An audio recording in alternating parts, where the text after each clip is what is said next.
காணாத சுடர் அந்த படத்தோட ஆடியோ ரிலீஸில் கூல் சுரேஷ் தண்ணி அடிச்சுட்டு பேசுகிறாதுன்னு போட்டுறாதீங்கப்பா.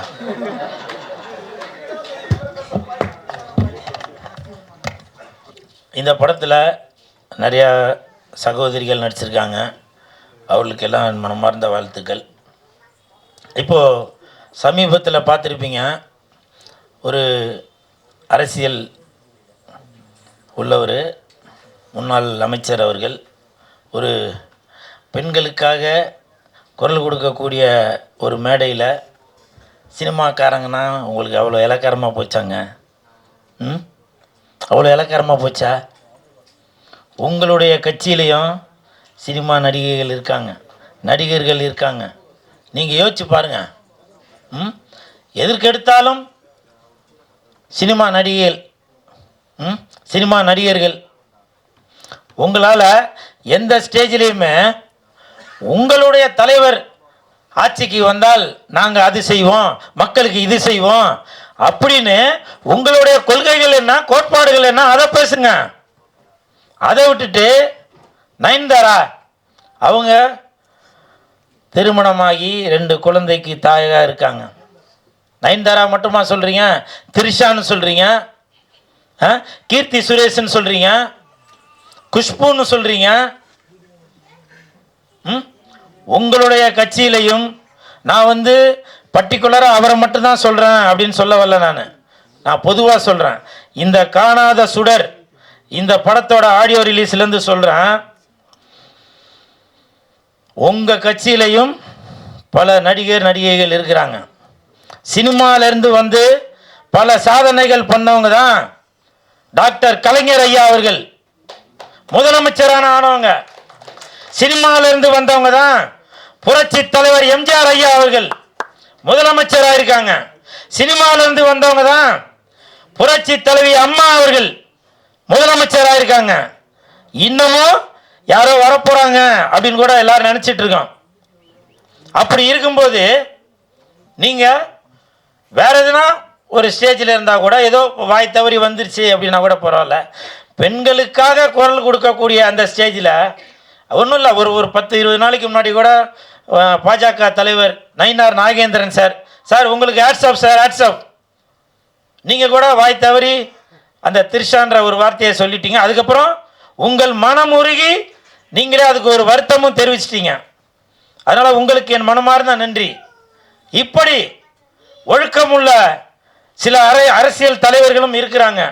அப்படி இருக்கும்போது நீங்கள் எதற்கெடுத்தாலும் சினிமாக்காரங்க அவ்வளோ கேவலமாக போச்சாங்க.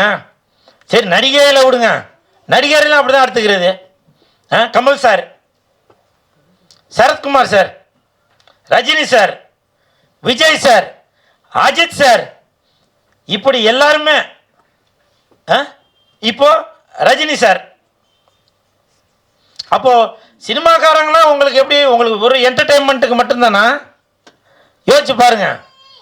நாமும் அக்கா தங்கச்சிங்களோட தான் பிறந்திருக்கோம். தாய் இருக்காங்க.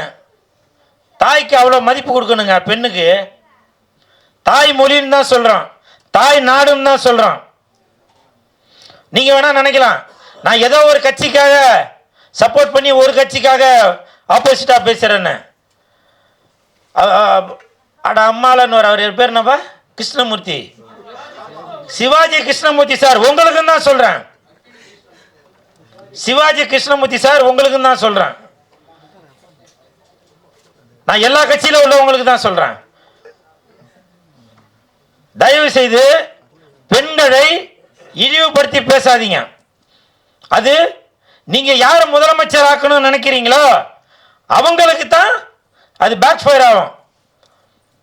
அதை நீங்கள் புரிஞ்சுப்பீங்கன்னு நினைக்கிறேன்.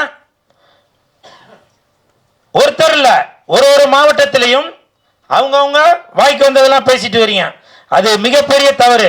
ஒருவேளை இதே நிலைமை நீடித்தால் விரைவில் நாடு முழுவதுமே கூல் சுரேஷ் கட்சி, சிஎஸ்கே கட்சியில் உள்ள ஒரு தொண்டரும் ரசிகர்களும் சேர்ந்து மிகப்பெரிய போராட்டம் நடக்கக்கூடும். சில பேர் இந்த வீடியோ பார்க்கும்போது கூட நினைப்பீங்க,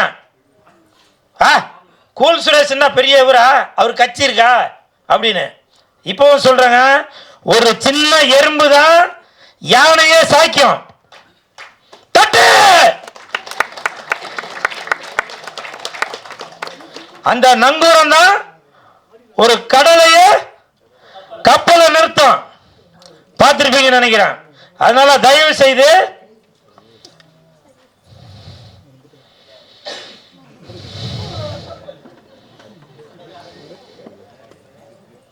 இது யாரோட மனதையும் புண்படுத்தணும் அப்படின்றதுக்காக சொல்ல வரல நான். அப்புறம் என்னங்க அரசியல்? என்ன அரசியல்? அப்புறம் நீங்களே சொல்றீங்க பெண்களுக்கு பாதுகாப்பு இல்ல, பெண்களுக்கு பாதுகாப்பு இல்லைன்னு சொல்லிட்டு அப்புறம் நீங்களே பேசுறது. நான் எல்லா கட்சியும் தான் சொல்றேன், இந்த கட்சி தான் அப்படின்னு சொல்ல வரல, எல்லா கட்சியிலும் தான் சொல்றேன்.